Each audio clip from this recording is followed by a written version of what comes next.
എന്താണ് ഈ AD assistant director എന്ന് പറയുമ്പോൾ? സാധാരണ എല്ലാവർക്കും ഉള്ളൊരു സാധനം നമ്മളൊക്കെ പെട്ടെന്ന് മനസ്സിലേക്ക് വരണം എന്ന് പറഞ്ഞു കഴിഞ്ഞാൽ അതെ ആ ക്ലാപ്പ് ബോക്സും ഉണ്ടാവും, അല്ലെങ്കിൽ ചിലപ്പോൾ എന്തെങ്കിലുമൊക്കെ ബ്രീഫ് ചെയ്യാൻ നിൽക്കുന്ന ഒരാൾ, അങ്ങനെ ഒരു തോട്ട് മാത്രമേ പെട്ടെന്ന് വരാറുള്ളൂ. ശരിക്കും എന്താണ് പരിപാടി? ഡയറക്ടറിന്റെ പണി കുറച്ച് ഈസി ആക്കി കൊടുക്കുക, അതാണ് അസിസ്റ്റന്റ് ഡയറക്ടറിന്റെ പണി.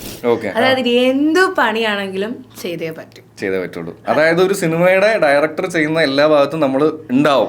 ഡയറക്ടറിനെ നമ്മൾ ഹെൽപ്പ് ചെയ്യാൻ. ഡയറക്ടർ ഓൾറെഡി ഒരു സ്ക്രിപ്റ്റ് ചെയ്ത് പുള്ളിയുടെ ഒരു വിഷൻ അവിടെ ഉണ്ടാവും.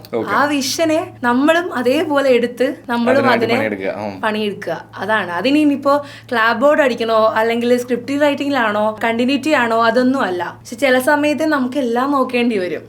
അതിനിപ്പോ ചിലപ്പോൾ ഓരോ സ്കെഡ്യൂൾ വൈസ് ആണെങ്കിലും നമുക്കിപ്പോ ഇന്നത് ഓരോരുത്തർക്ക് കൊടുക്കുന്നുണ്ടാവും. 8 പേരുണ്ടെങ്കിൽ 8 പേർക്കും ഓരോന്ന് ഡിവിഷൻ ചെയ്ത് കൊടുക്കും. പക്ഷേ ചില സമയത്ത് നമ്മൾ തന്നെ എല്ലാം ചെയ്യേണ്ടി വരും. ഡയറക്ടർ എന്താണോ എന്നുള്ളത് അത് തന്നെയാണ് നമ്മൾ ഫ്യൂച്ചറിൽ ഡയറക്ടർ ടീമും അതെ അത് തന്നെയാണ്. ഒരു പടം നയിച്ചു കൊണ്ട് പോകുന്ന ആളാണ് നമ്മുടെ ഡയറക്ടർ. അതിന് ആ ഒരു പടയാളികളാണ് ഞങ്ങൾ പടയാളികളാണ്.